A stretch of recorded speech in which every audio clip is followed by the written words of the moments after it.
Support for the Roundup comes from Symphony 3, allowing councils to connect their systems securely, to automate their data flows and to monitor performance in real time.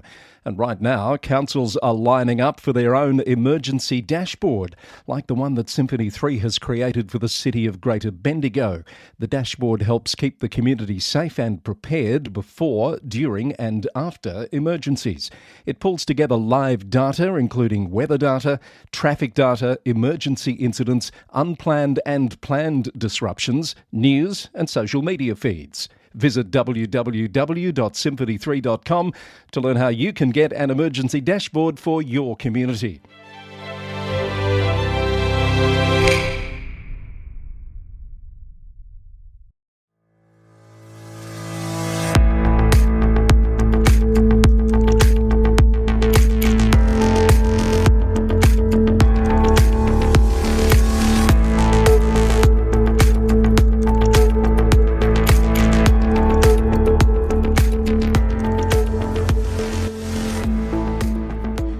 Hello everyone, welcome to a special edition of the Local Government News Roundup. I'm Chris Eddy.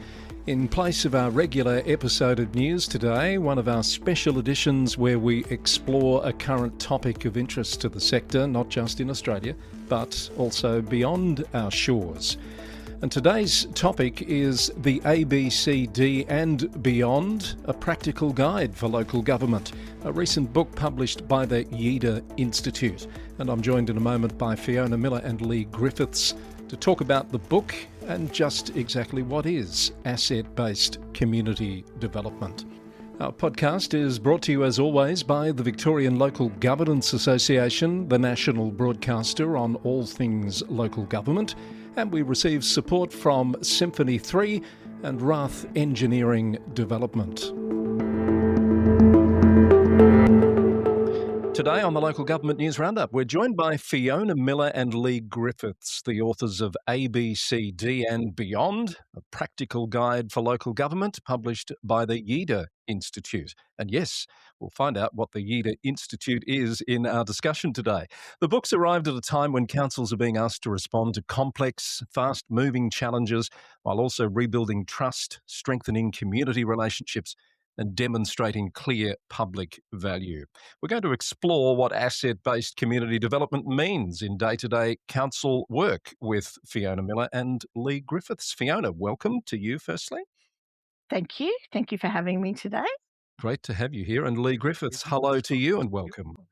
Hello, thanks for having us. Looking forward to seeing where the conversation goes. Well, it'll go where it will, as these segments tend to do. But perhaps we can start by, I guess, one of you taking the lead on explaining why this book, why now, what's prompted the need for a book like ABCD and Beyond. We have been doing asset-based community development and worked in local government in our lives as well. And people have been going, where's the book? Where's the book? We need a book. So we decided we would write a book. We've worked in local government, many of us, and we work with local government a lot. So it makes sense for us to start there. So this is the first book that we really wanted to get out there. The other thing is that we know that councils are the most close tier to the community in the government system. So they're easy for people to access and people can have more conversations there. So supporting councils wherever they are, however small, however big they are, to have some practical tips about how to work and engage in their communities just made sense. It just made sense. Yeah, and as you work through the book, there's a lot in there about community development, but you've positioned this specifically as a guide for local government. That context, obviously, Lee, was important. Yeah, definitely. And I think building on what Fiona said, with local government being the closest level of government to community, it's primed for really building really intentional relationships and providing that opportunity for co-production and co-design really at that much more localized level than the other levels of government. And having worked inside local government, I see the benefits of working this way compared to from a deficit-based lens. Right. So Can you explain this term asset-based community development in plain terms? It might be new for some of our listeners. So asset-based community development really came out of the United States from Jody Krexman and John McKnight. And we're doing work with communities and exploring when it's working, what is it that's working in community? And they discovered a framework they named asset-based community development. And in a nutshell, it starts off by focusing on what's strong in community rather than automatically going to the needs and the gaps and the deficit. And the way I like to think of it, you can't do anything with tangible with a problem, but with an asset, you can actually do something tangible. So we talk about individual gifts, the community groups, networks, the government departments, the physical, the culture, the stories, the law. When we connect them, they become powerful. So it's about starting up with what's strong, not wrong, and putting community right at the center of decision making. So you talk about councils moving from consulting to collaborating. Can we unpack what that actually looks like in day-to-day practice? I think for me, one of those things is helping government officers in government, local government, is to look at how their language is, how they approach the work, how they work with community. It's about actually listening with intention rather than listening to find out what the community are really wanting to see happen and stepping back from having that control over everything. And it's not necessarily something that everybody does, but people think, I'm in the government, I must control this. So we have to think about that as well. If we're looking at wanting to move forward in community, when we talk about holding a space, we can hold the space quite easily, but we don't have to do everything in that space. So changes could be not chairing every meeting you go to, not being the minute taker for everything and have to do the meeting requests. Those little changes in your practice make a big difference to having involvement for community because they're the things that people can do for themselves. We know that people want to contribute to something. So if you've got someone who is a quiet voice, taking the minutes might be the way you're including them in that space. But it's also about being able to speak up with them. And I have the big thing for me is don't sit at your desk. The small change of leaving the building and being somewhere in community, that's a small change to being more relational than transactional. Those sorts of instances you're talking about are very much directed at officer level, yes. What about from the elected representative perspective? Do you have advice for the way they engage with community as well on these topics? Yeah, definitely. And I think, particularly where there's an engagement process and there's a conversation that's going on where people are sharing their thoughts and ideas and concerns, is to just sit back, to listen with attention and speak with intention. And sometimes that can mean not wanting to jump straight to the solution already. We know the solution, we've got the solution, because actually the community might have some wisdom that throws something in a different angle as well. So really sitting back in that process.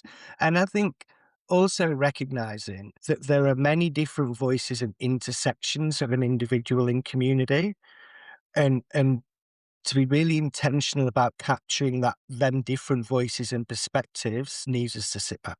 Yeah. So these tensions that councils face between community-led approaches and the compliance side of things, the risk management or statutory obligations, how through ABCD do you manage those realities? What's your advice there? I've got one thing maybe I can throw in here, and I think it's about going slow to go fast and recognizing that actually, if you go fast on things, sometimes they tend to go a little bit pear-shaped and you end up in risk mitigation mode, Mhm. particularly when we think about dealing with social infrastructure and then kinds of things.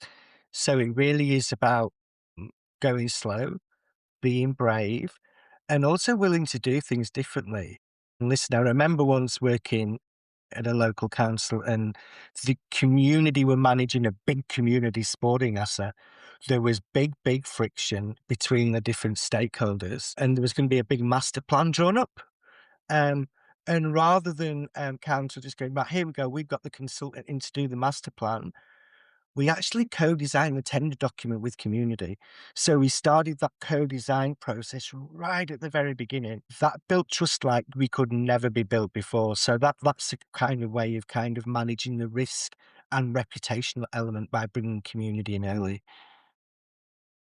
You frame ABCD as influencing leadership culture as well as programs. What does that actually look like in practice? What is strength-based leadership for, let's say, a CEO of a council organisation? I actually just want to share this with you. I'm working with the council right now down here, and this Where's down story here? down here in Tasmania, just one Right. of the Tasmanian ones down here, sorry. And this council is the CEO is going to meetings with other people, and he is having other CEOs going, "What is the magic formula? Why is your council you guys are you actually are making us look bad. You're doing too many really good things in your community."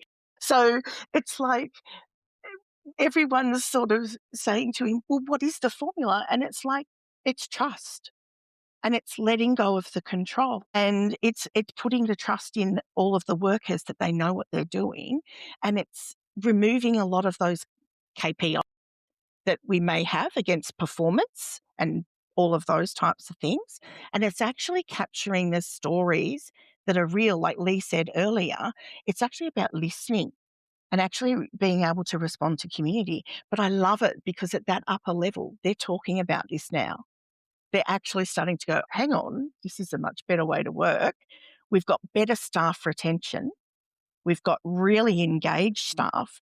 They're using their skills and ability, and it's flowing through the whole organisation because the stories that they're hearing and feeding back, what they're feeding back out to the community is what is strong, not focusing on the deficits, not focusing all the negatives.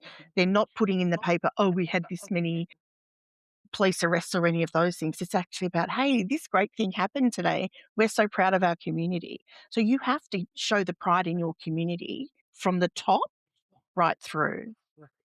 Great story. Let me play devil's advocate. What about, if one of those other CEOs says, yes, that's all very well, but we're under a lot of pressure to deliver quickly here and we're resource constrained. How do I balance those expectations with this philosophy that you're describing that sounds like it's going to take a lot longer to get things done? Well, it does take a lot longer, but in the long run, if you think about if you think about the well-being of your staff and you think about the cost effectiveness of what you're doing, you can actually plan that much better by building your relationships before you need them. So if we actually start this process of building relationships first, when we need them in an emergency, we have them.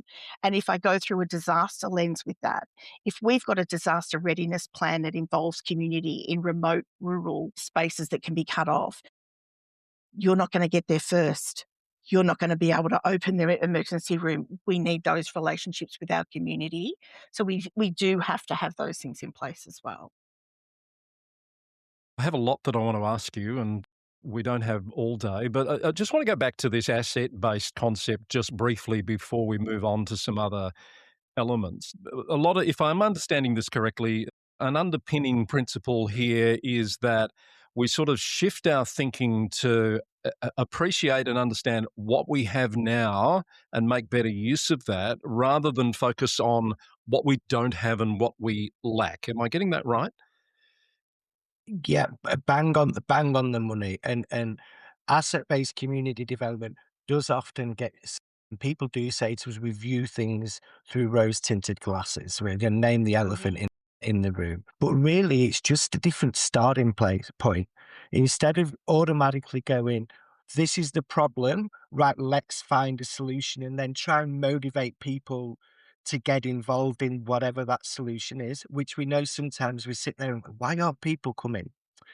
Whereas if we look at asset-based community development, we map what we already have in community and then have the Mhm. conversation on how can we use this to address what we don't have. And sometimes that might just mean having further conversations until we can find the asset as well. And we also pair that with care. So really discovering what people care enough about to act on. So if we think of that through a volunteering lens as well, like you could say to me, "Hey Lee, come and help me pick dog mess up from the park." Not going to be my thing that's going to engage me. But if you say, "Oh, we want to run a free drop-in session for LGBT youth in this regional community," be like, "Oh yeah, that's where my passion is." So if we start by mapping and discovering care through relationships and we connect them, we get powerful things happen. So, what do you say to council teams that want to start on this journey of bringing in the ABCD principles in terms of where do you start? What's the first step? Curiosity. It's got to be being curious about why it's working elsewhere. And I think that's the first step, is be curious and be brave. Take the steps, Open minded, you're be saying? extremely open-minded, and also we forget about humanity. We forget that we're all people first. So I think we need to think about that as well. Have you got any? Well, I know you have because I've looked through the book, but success stories, examples of what's possible when councils start to work this way. Can you give us one now? The one I want to share is that there's a local government down here that need to do a youth strategy. And they've been working in a strengths-based way for starting about 5 or 6 years ago.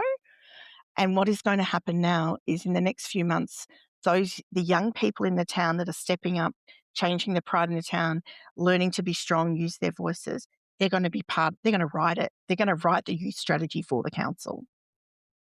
Okay. So that is a phenomenal change from going, we will write it and do it to you, for the community and those young people to be actually doing it for them. Yes, and that's a theme that runs through the book, shifting from doing things to communities or for them to doing things with them. It's really encapsulates the whole theme, doesn't it? It's much nicer to come along a journey together than try and lead it and drag people along, don't you think? Yeah, absolutely. So, can I go back to the elected level and ask you your thoughts on how this approach changes the way elected bodies think about consultation and community participation? Have you got some examples where that's something that you can demonstrate? Just so I can think of something in relation to we regional council, a big multi-million dollar community infrastructure project. Council owned all the land, but lots of different proponents. Elected members were brave and said, we're not going to have total control over this, but we're going to operate this in a unique collaborative model, um, where there's an advisory committee of 9 people made up of 5 community members, or maybe it was more than that actually, maybe it was about 13. But in the main, 90% of the people on that board were community members and not-for-profit organisations. 2 of them were elected members. So that really enabled the power to be with community rather than council. And the way they actually wrote their own terms of reference gave them power so they could go up and report back to council. I remember I couldn't get the grass cut at that facility. It was a new facility, resourcing challenges, maybe not the right allocation, workforce. I went to that advisory committee and said, "Hey, I can't get the grass cut here. What's going on?" Within 24 hours, that committee had my grass cut. So they actually had more power than I did within a council system.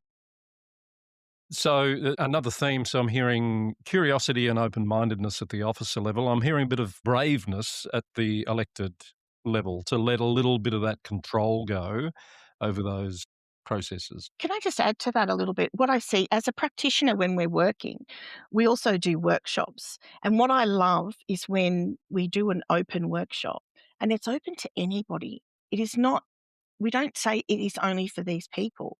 What I love about the elected members that I'm seeing is elected members come into the space. They're not always known by their community as an elected member. They're known as a person. So when we're doing trainings and those things, we have no lanyards, no name tags, no labels. You show up as your person, and you're showing up to contribute and participate as your person.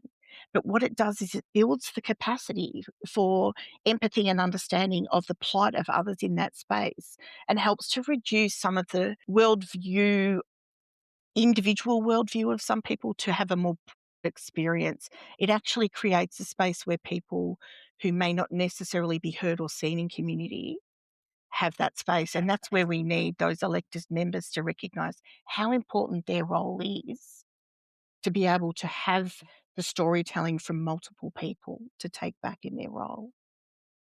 Councils have lots of challenges right now, as do communities, with cost of living pressures, housing issues, social cohesion more and more every day. Does ABCD potentially have a role to play in responding to or even solving some of those issues?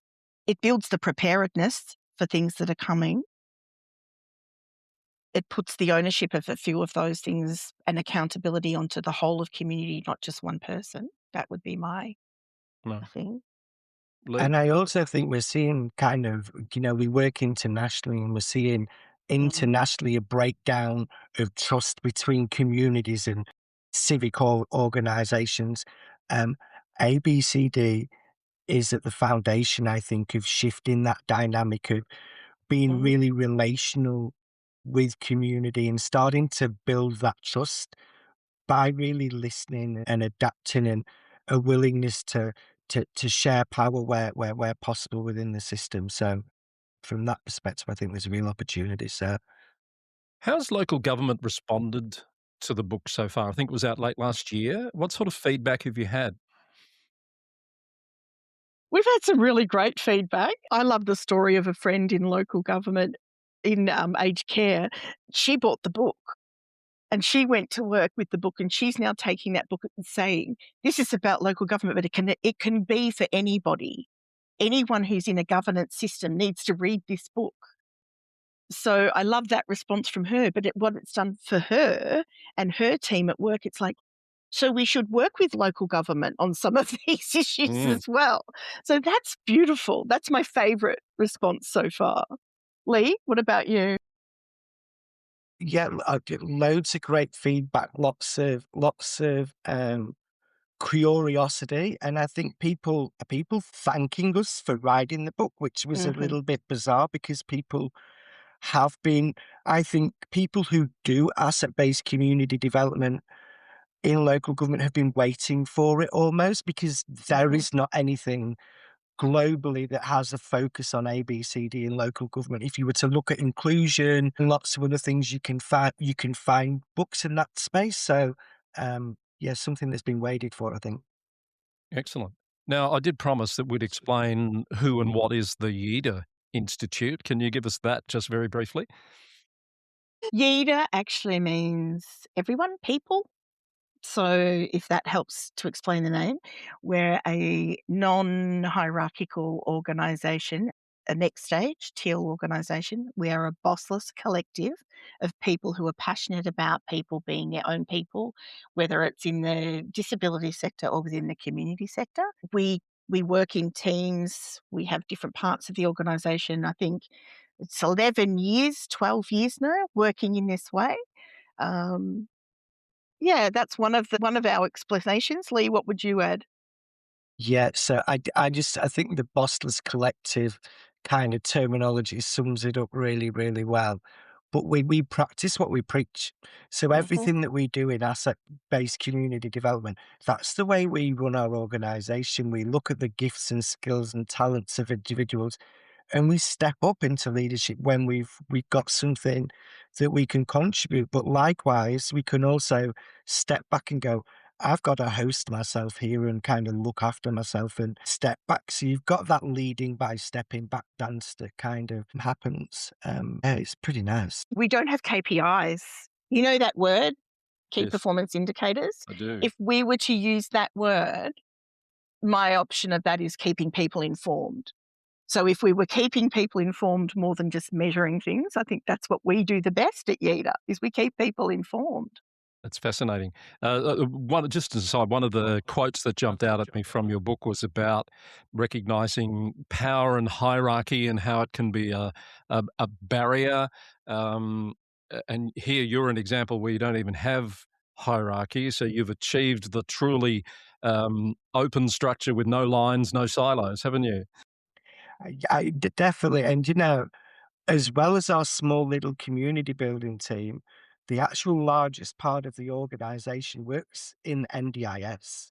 Right. So we manage to be a bossless collective in an extremely compliance driven world as well. So that kind of demonstrates the ability to straddle two kind of worlds views of systems.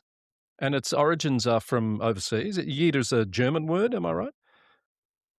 Yeah, one of the original founders had a German background, so, that was where it came from at the time.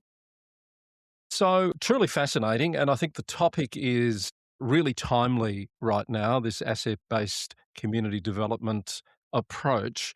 How can people find out more about this if they want to dig into it? Where do they find the book and perhaps get in touch with Jeder if they want to know more? If you just Google ABCD and beyond, it will come up in your Google search. You can get it on Amazon if for international or Kindle. A lot of people like Kindle. Hardback. There's a book called a bookstore called Books Online Australia, but it's all on our website. Um, and just follow us on LinkedIn. Reach out to us. We're always having conversations and chats with people. Terrific. Well, I think it's fabulous, and I thank you so much for sharing those insights with us today. We've really just scratched the surface. Truly, the book is just full of nuggets, full of quotes that I was scribbling down in my notepad, and lots of little examples of this philosophy in action around different local governments. Well, one question I was going to ask that I forgot to was whether you feel it's more applicable or less to different types of councils, because some of the examples I see are those smaller councils that perhaps are very resource stretched that are open to introducing new approaches. What about those bigger, more resource heavy councils? Does it work as well for them, or is it a harder nut to crack for you? Can I just jump in? I worked in a Yeah. council that was over 1,000 people in that council, and even though there may be some resources there, you still need your relationships, and we still should not have control of all of the resources. We should be able to share those and partner with people. So I think it's just as relevant no matter where you come from.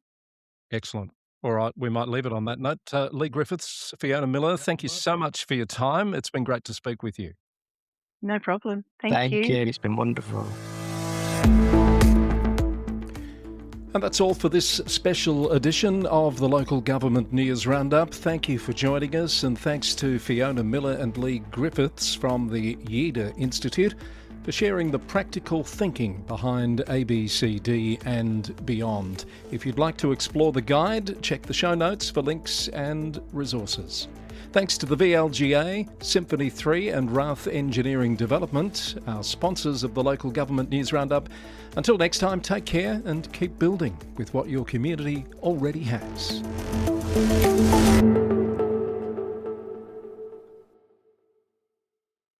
Support for the Local Government News Roundup comes from Rath Engineering Development, smarter systems for local government, like Red GMS, helping councils manage gravel pits and projects, track quality, test results, blending options and haulage, and know the true cost per tonne from day one.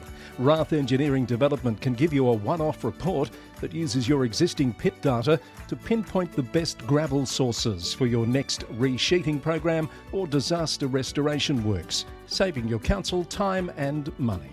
For local government systems built from real on-the-ground experience, talk to the team at Rath Engineering Development.